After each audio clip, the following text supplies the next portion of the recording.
Hello plant lovers, another day, another joy miners na naman tayo dyan. Ayan po, i-share ko lang sa inyo to kasi nakakalungkot lang kasi bakit natagalan sa atin itong halaman na to. Kasi ang nag-joy mine po nito ay isang regular customer po. Ayan, yung last live selling po natin, hindi siya nakasettle ng payment during cut off po.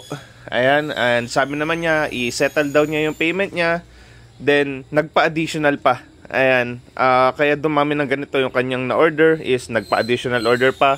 Isa-settle daw niya yung payment niya, kaya lang hindi na siya aabot sa cut off. Then pagka yung mga ganyan pong customer na natin, hindi na tayo mahigpit sa pagse-settle ng payment. Once na customer na po yan, wala tayong problema. Sige, ipamove shipment natin, okay lang po yan. Kasi regular customer na, may record na po tayo sa kanila.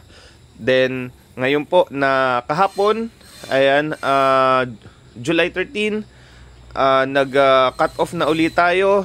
Nagpa-follow up na uli ako ng nagpa-follow up ng payment. Sabi, sige, magsa-settle daw ng payment. Then, kahapon, nag-follow up uli ako ng payment kasi cut off na po uli. And ipinapakancel na yung halaman kasi sobrang nabisi lang daw. Sabi ko, if sobrang nabisi ka, bakit mo kailangan i-cancel yung pina-reserve mo ng halaman na napakatagal? Ayan, yun lang po hindi ko maintindihan. Kung nabisi ka, is yes, pwede mong i-reason na nabisi ka, pero bakit mo kailangan i-cancel yung halaman na minain mo na lagi mong sinasabi na isa-settle mo ang payment? Ayan, instead po na nabigay na po namin ito sa mga iba pang mga i-inquire. Ayan po, ang masama po doon is natetenggap po yung halaman namin. Ayan, instead, ayan, tulad nito, ayan, ang daming mga naghahanap. Ito, Dracaena aurea. Ayan, ang daming naghahanap. Halos lahat ng mga nag-message na nito, sabi ko ay sold out na. Kaya lang ayan, meron na uli. Tapos ito, may isa pa uling money tree. Ayan, na sold out na rin yan. Sabi ko wala na na-reserve sa kanya ng pagkatagal. Ayan, sana po maging responsable pagka nagmamind po tayo ng halaman. Alam po namin na hindi number one priority po ang mga halaman po. Ayan po ay talagang libangan lang po natin. Ayan, karamihan ng mga naghahalaman pang stress reliever lang po talaga. At saka yung kanilang libangan lang talaga. Kaya please, pagka pa-reserve kayo, nag-mine kayo sa aming mga live selling, nag-order kayo via PM, please pa-make sure po na may extra money po kayo para po sa mga halaman po na yan. Kasi number one priority po natin pagkain.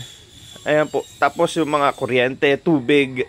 Ayan po yung mga number one. Ayan, tapos sa health natin, mga number one na priority po natin, yung mga yan. Pero yung halaman po, hindi ko po yan, extra lang talaga yan. Kaya please, kung mag-purchase po kayo ng halaman, please pa-make sure po na may extra po kayo. Ayan, hindi po namin pinipilit po sa inyo yung mga halaman namin. Nagla-live lang kami, keep on posting lang kami sa page. Kung may mag-order po, sobrang thankful po kami kasi alam namin na hindi kami priority. Ayan, sa kind of business po namin, alam namin na hindi po priority po ang halaman. Kaya please, ayun lang po ang hinihiling namin sa inyo. Maging responsable po tayo. Pag nag-order po kayo, please make sure po nakunin po natin yung in-order nyo po. Meron naman kasi na talagang may mga nantitrip lang. Ayan, hindi ko na rin pinaita dito sa video. Marami na kaming natanggal na mga halaman. Ibinalik na namin. May pa isa-isa, 2 piraso.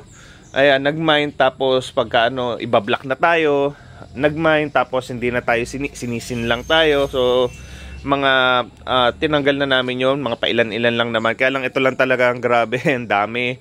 Ang tagal na na-reserve tapos hindi lang din pala naman kukunin. Ayan, tas update ko lang po, follow up ko lang po. Marami pa rin tayong mga hindi nakapag-settle ng payment. Please, pa-replyan lang po kami sa page para alam po namin yung gagawin po sa mga plans po. If hindi kukunin, please pa-replyan lang kami para maalok pa namin sa iba. Yun lang po, maraming salamat po.